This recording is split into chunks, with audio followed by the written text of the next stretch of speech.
Welcome to Around the Weird. Here's your host, the museum curator of the strange and unusual, Mr. Nothing.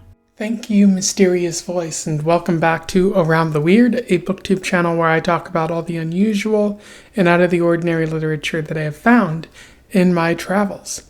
Today, I want to talk about a short story that I read because it is Short Story Tuesday, a wonderful day to talk about some pretty groovy short stories. And do I have a bit of a doozy for you? Today's short story is about religion and a family's vacation gone awry. I am referring to A Good Man is Hard to Find by Flannery O'Connor, which was published in 1953. For those who don't know, and I have a feeling some people might know who Flannery O'Connor is because she is a well-regarded author of her time, although I don't feel that she's as well-regarded and as widely known as other authors in her genre. But Flannery O'Connor was an American author from the South who lived for a very short time between like 1920 and 1960 or so. She was known for writing Southern Gothic literature, kind of like Faulkner, often writing about religion and people whose lives fall apart. Just not a very optimistic writer, and a lot of her work was, based on her Roman Catholic faith, which you see a little bit in the story that I'm going to be talking about today. Unfortunately, Flannery O'Connor died at a pretty young age, relatively speaking. She had lupus, and that led to a decline in health and her eventual death. And what's really fascinating is most of her work was published within the last 15 years of her life or after her death. So she didn't really get to see a lot of the public, acceptance or the criticism or, praise for her work. Although she did comment on a lot of that work, especially in regards to this story, because there was some criticism to it. But yeah, without further ado, let's talk about A Good Man is Hard to Find. I will do a summary, a little bit of analysis, and we will move on from there. So A Good Man is Hard to Find focuses on a man named Bailey and his family on their way to Florida. They're taking a vacation. Although I said it focuses on Bailey, I should really say it focuses more on the family's grandmother who is going along on the journey. The grandmother is constantly, thinking about the past, telling her children like, "Oh, that what you're doing wouldn't have flown in the past," because the children are a different generation and they don't view the South in the same way that the grandmother does. They certainly aren't as religious as she seems to be, and she's just spending the whole time thinking about the better days that she has seen, which I think in this case might actually be the days of slavery, depending on the exact time period that this was written. So, a little bit problematic for the grandmother there. But as the story begins, we learn of the news of a prison escapee named the Misfit. We're not told anything else about their name, but they have killed before, and the public is urged to watch out for him. The family is a little bit worried, but they don't believe they're actually going to run into the Misfit, so they continue to head to Florida. And along the way, the family, or the grandmother, reminisces about a plantation home that she once visited. And when they're in Georgia, she's like, "Let's go visit." And the family is a bit reluctant, but they head down a dirt road that the grandmother says is where the plantation is. Although the grandmother quickly realizes that the plantation house is actually in Tennessee, not in Georgia. But unfortunately, it's too late to do anything about that because the family gets into an accident on this unsteady dirt road. The family gets out of the car and is trying to figure out what they're going to do when another car arrives and 3 men get out. The grandmother quickly realizes that one of those men is the Misfit. And he's like, "I wish you hadn't recognized me. We could have handled the situation without dealing with the unfortunate consequences of having recognized the Misfit. And so the Misfit has one of his men take Bailey and his son to the woods, where we hear 2 shots ring out, and presumably Bailey and his son are dead, which is quite a sad moment. The Misfit then goes on to talk to the grandmother, as well as the mother and the daughter, and the baby of the family, about punishment. Specifically noting how he didn't know what he did wrong. The law says that he did something wrong, but they have no real proof of it, and he believes himself to be innocent. But it doesn't matter either way; he's going to be punished in this life regardless. And he seems to be a bit frustrated with Jesus and God, which is unfortunate because the grandmother talks about how all he has to do is give himself back to Jesus, and this entire situation can be resolved. But that doesn't seem to work out for the Misfit here. The mother and the daughter are then, along with the baby, are taken into the woods and presumably shot as well, which is deeply sad. And it's just the grandmother and the Misfit at this point. I think the grandmother has kind of sort of lost her way at this point, realizing there's nothing she can say to truly help out the Misfit. And so as the story comes to a close, the grandmother reaches out to comfort the Misfit in what's widely regarded in this story as the gesture.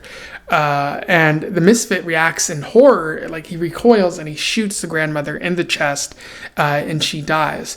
And as the other men come back from out of the woods, the Misfit notes that the grandmother could have been a good woman if only she had had a gun pointed to her throughout her entire life.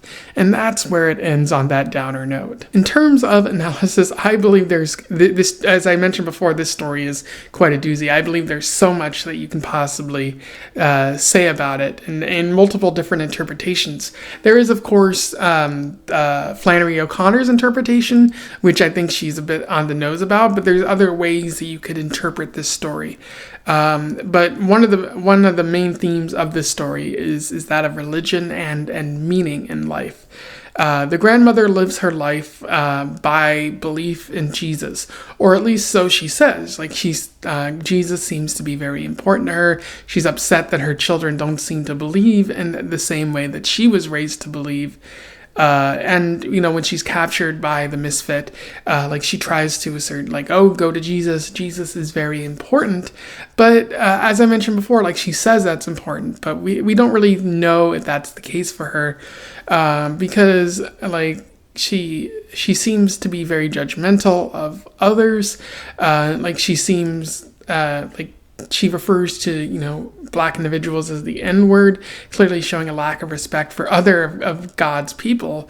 And it's just, there's just this insinuation that the grandmother is living a facade of religion, that she's only doing this because society has told her that Jesus is important or that God is important. And so she's wearing it as a shield to show to everyone, hey, look, this is the life that I'm supposed to live.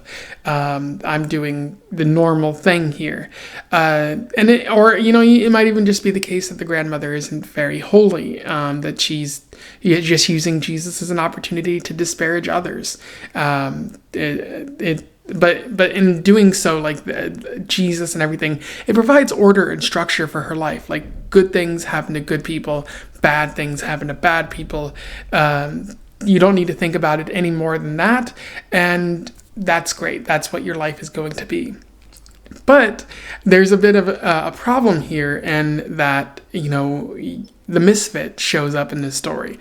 So what does the Misfit represent in terms of that religion and meaning?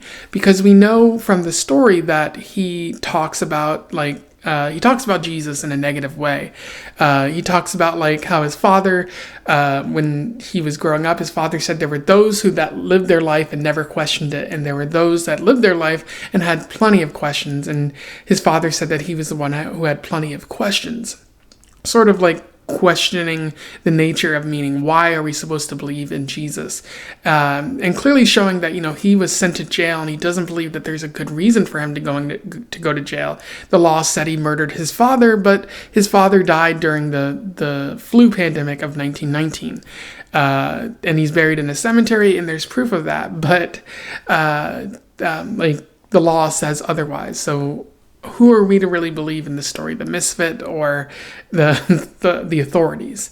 But what's really funny is the misfit seems to represent a sort of chaos that defies God. Like he sees reality for what it is, sort of like Albert Camus, the reality of the absurd, that there is no ultimate meaning, there's no pleasure in life, there's only pain, and that wanting anything else from life, you're missing the point. And like, you can claim to be of Jesus and God, but ultimately that those things are meaningless. And if you aren't actually helping your fellow man out, you're worse off, or like you're part of the problem. And there's an interesting quote that I would like to read to you from this. "If you would pray," the old lady said, "Jesus would help you." "That's right," the misfit said. "Well then, why don't you pray?" she asked, trembling with delight suddenly. "I don't want no help," he said. "I'm doing all right by myself." And you see right there, like, that's the clearest indicator that he's rejecting Jesus, that he doesn't believe that Jesus or God can truly help him, and that he's intent on doing it alone. Maybe he sees himself as higher than Jesus or God. Maybe he sees himself as or maybe he doesn't see them as real, and like they cannot possibly offer any help. So the misfit is questioning life. He's questioning this structure and order that's been proposed, and he sees nothing but pain and chaos. That regardless of whether you do something good or something bad, there's always going to be something chasing you in life. There's always going to be something hanging about that seeks to tear you down, maybe, or take stuff away, take away the pleasure, and so that all you're left with is just the boring numbness of a so-called ordered existence. But what's really interesting is the end of the story, where the grandmother has a moment of clarity, and she sees that he is a suffering child, or like she says, you're one of my children, so like you're kin to me. We are both humans in this chaotic world. And she reaches out to him, and when she touches him, he recoils and shoots her 3 times in the chest. And so I think there's another good question that you could ask there is, what does that gesture represent? And then what does the misfit's recoil represent? And for me, my interpretation of this is the gesture represents the grandmother having that moment of clarity, of realizing in her own view what religion is. Of the truest form, not just simply telling other people to be religious and go find Jesus, as she's been doing to the misfit the whole story, but actually reaching out and trying to help someone, to feel them, to provide them the comfort of love that maybe the misfit in her eyes is missing. And that's really beautiful on Flannery O'Connor's part to write it that way.